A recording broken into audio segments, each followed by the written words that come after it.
notre époque, est une époque de grande louange pour le Précleste et le Seigneur Jésus-Christ.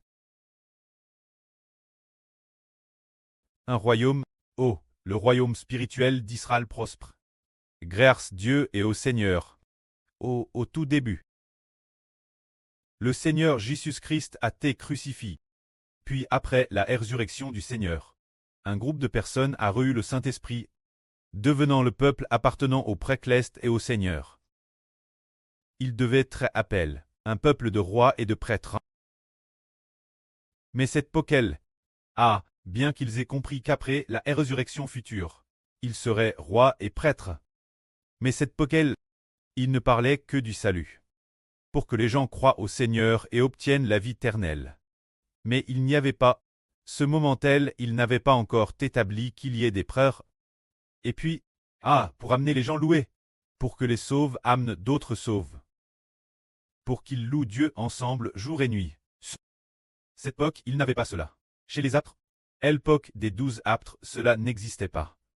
Ils chantaient peut-être de vieilles chansons de temps en temps. Peut-être parce qu'ils étaient juifs auparavant. Autrefois dans le temple, ils chantaient peut-être les psaumes de David. Ils connaissaient peut-être certaines de ces chansons. Ou bien ces chants qu'ils chantaient pour célébrer la Pâque. Peut-être continuaient-ils chanter ces chants pour louer Dieu. Mais ces chansons n'étaient peut-être pas nombreux. Peut-être qu'ils en chantaient peut-être une dizaine. Une vingtaine ce qui était déjà bien pour les gens de cette époque-là. Mais notre époque, l'époque où nous croyons au Seigneur et sommes sauvés, puisque les frères et sœurs ont entendu dire que notre époque le frère Shibo le grand prêtre est apparu. Et que les 24 anciens tenant chacun une harpe, les prêtres et les rois sont aussi apparus. Alors cette époque est une époque de grande louange Dieu. Car il est dit dans la Bible, de dire aux enfants du royaume spirituel d'Israël de ne pas retenir leur bouche, de ne pas retenir leur voix, de ne pas cesser de faire entendre leur voix, de laisser Dieu entendre notre voix, de laisser Dieu entendre notre voix de louange jour et nuit, d'entendre jour et nuit notre chant de louange Dieu travers le cantique de Mose et le cantique de l'agneau, et d'entendre nos prêtres clestes prier Dieu, proclamer la grâce de Dieu, raconter la miséricorde de Dieu envers Israël travers ses voix de prière, et d'entendre les prêtres clestes jouer des instruments avec leur harpe, le son magnifique et merveilleux de louange l'Éternel et au Seigneur Jésus-Christ tout en jouant. Jusque ce que Dieu établisse Israël pour nous. Jusque ce que le Précleste bâtisse Israël en une grande et puissante nation. Jusque ce que le Précleste fasse du frère Shibo l'évangile des nations. Jusque ce que Dieu détruise finalement nos ennemis pour nous. Faisant d'Israël une grande et puissante nation. Jusque ce que Dieu donne le royaume Israël. Juste ce que nous ressuscitions au ciel l'avenir. C'est pourquoi cette époque est une époque de grande louange Dieu. Car Dieu va lever son royaume, qui est un royaume spirituel, le royaume spirituel d'Israël, qui puisse devenir une grande et puissante nation, devenant louange Dieu, qui loue le Seigneur une nation sainte possédant des rois et des prêtres, appartenant exclusivement Dieu, un royaume appartenant exclusivement au Seigneur Christ, c'est pourquoi notre époque, c'est une époque de grande louange Dieu.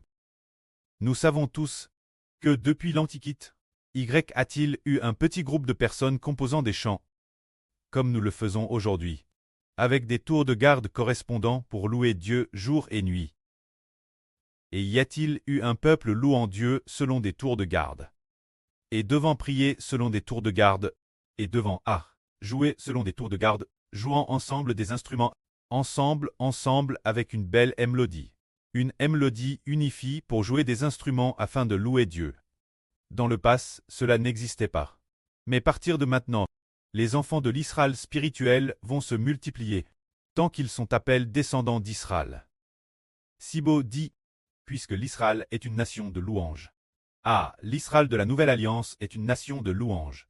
Alors tous ceux qui deviennent des descendants d'Israël devront savoir chanter le cantique de Mose et de l'agneau. et devront aussi pratiquement tous savoir prendre la harpe pour en jouer ensemble.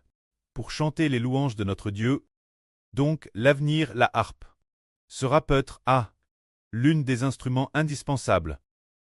Accompagne par la harpe, ô que l'on aille, nous jouerons tous de la harpe pour louer notre Dieu Seigneur. Il semble que les premiers devraient être les clestes, les 144 000 frères et sœurs, qui auront d'abord des instruments pour guider les enfants de la nouvelle terre jouer. Par exemple, il n'y aura peut-être pas autant d'instruments l'avenir. Mais les clestes, les 144 Zoro en auront tous, par exemple. Il y a des gens qui viendront louer Dieu avec nous. Mais eux, parmi 100 personnes, il n'y aura peut-être qu'un ou deux frères et sœurs clestes. Pour très rois et prêtres, les 98 autres, tant des enfants de la nouvelle terre. Ils diront serviteurs de Dieu, frère Rehoboth, joue de l'instrument pour nous guider dans la louange ensemble. Alors, le frère Rehoboth, il pourra prendre son instrument, tout en jouant, et puis tout en chantant le cantique de Mose et de l'agneau. Alors, les enfants de la terre chanteront avec nous. S'ils savent aussi en jouer, ils en joueront aussi avec nous. C'est ainsi, oui. Alors les frères et sœurs deviendront les frères et sœurs clestes deviendront ceux qui guident toutes les nations et toutes les tribus, chanter le cantique de Mose et le cantique de l'agneau, et jouer des instruments, des leaders, devenant ceux qui les guident pour louer Dieu.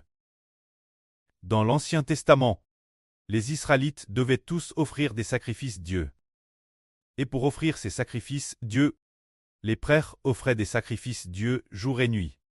Mais les Israélites dispersent dans les 12 tribus, ils devaient venir lors des 3 fêtes. Venir au temple l'Elbas pour louer. Pour servir Dieu. Mais qu'apportaient-ils pour servir Dieu? Ils apportaient du bétail et des brebis. Les premiers saints des buffles et les premiers saints des brebis. Une fois qu'ils les avaient à port, devaient-ils offrir le sacrifice eux-mêmes? Ce n'était pas eux qui l'offraient. Après les avoir à port, ils les remettaient aux prêtres. Et ensuite, les prêtres les offraient Dieu pour eux. De la même manière, ceux qui guideront toutes les nations et toutes les tribus, louer Dieu l'avenir, seront les frères et sœurs clestes. C'est-à-dire les frères et sœurs dont les noms sont inscrits dans le livre de vie de l'agneau. Qui guideront les enfants de la nouvelle terre, louer Dieu. Car il y a environ 2 ou 3 mois. Un jour, la sœur Rebecca a appris avec ferveur, versant beaucoup de larmes. Et alors, elle a reçu 2 mots. Dispersion. C'est-à-dire que l'avenir les enfants de l'Israël spirituel seront dispers parmi toutes les nations et tous les peuples. Disperses dans les campagnes et les zones rurales. Il y en aura partout. Mais bien qu'il y en ait partout, il y a une chose, c'est que dans ce processus de dispersion, il y aura dans chaque lieu des figures de rois et de prêtres. En effet, oui, bien que nous soyons tous dispers, il y a des personnes du livre de vie de l'agneau partout. Alors ceux qui obtiennent la vie éternelle représentent un tiers de l'humanité.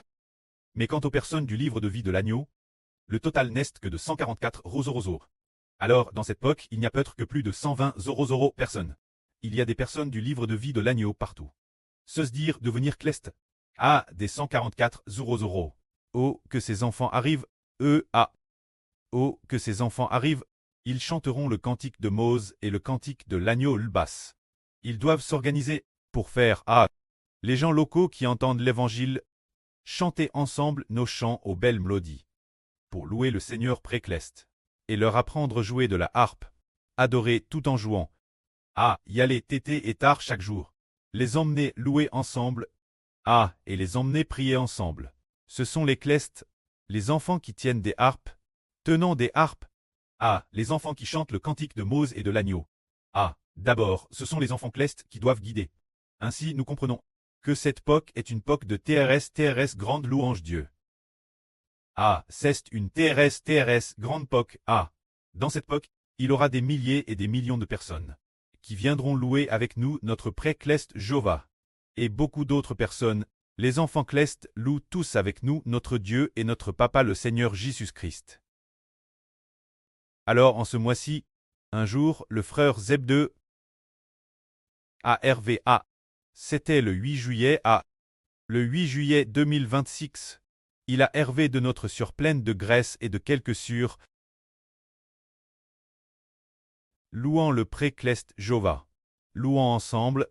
Puis il a vu la surpleine de graisse faire tout son possible pour que le frère Zebdée d'Israël obtienne le trône de David. Pour cette raison, devenant un soutien ferme par la louange. Elle a fait tout son possible pour louer Dieu, pour que Dieu fasse en sorte que le frère Zebdée obtienne le trône de David. Comme cela, c'est grand, c'est Dieu qui est très dispo faire du frère Zebdée, obtenir le trône de David. Quand la surpleine de graisse, elle est devenue un soutien ferme.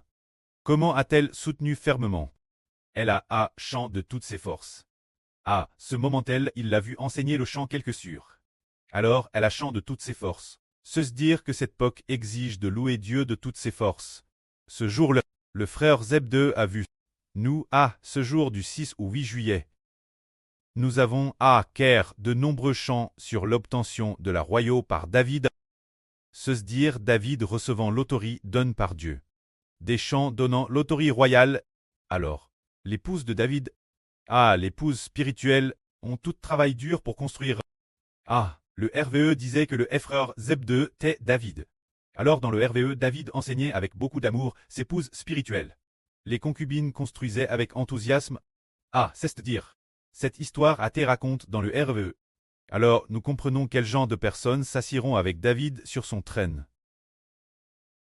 Ils savent que ce sont ceux qui sont rois et prêtres. Se dire ce volume du livre de vie de l'agneau cleste que le pré a DJ choisi et terminé. Qui est appelle les descendants de David. Alors, ce volume du livre de vie, et appelle les descendants de Jacob. Les frères et sœurs comprennent-ils? Ils sont tous des descendants de Jacob, Seulement, parmi les descendants de Jacob, les descendants de David devaient être mis part, pour devenir roi et prêtre.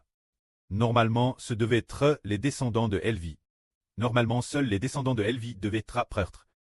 Car dans l'Ancien Testament, ce sont les descendants de Lévi qui étaient prêtres. Et les descendants de la tribu de Juda. Les descendants de David devaient être rois. Mais plus tard, on découvre que, après ce trait arrive au Nouveau Testament, on découvre que tout, que ce soit les rois ou les prêtres, sont tous des descendants de David.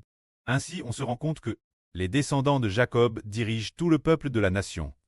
Les descendants de David parmi ceux de Jacob doivent justement être rois et prêtres. Ainsi, le frère de Zebdée est aussi Jacob. Alors, tout le monde est enfant de Zebdée, le preux de la nation. Et puis il y a David. David doit être roi. C'est-à-dire que David est un descendant de Jacob. Mais, les descendants de Jacob, il y en a d'innombrables. Quant aux descendants de David, ce sont ceux de la ligne de David parmi les descendants de Jacob. Les gens de cette ligne doivent être rois et prêtres. Ce qui veut dire que ceux du livre de vie de l'agneau sont comme les descendants de David. Et ceux du livre de vie sont comme les descendants de Jacob.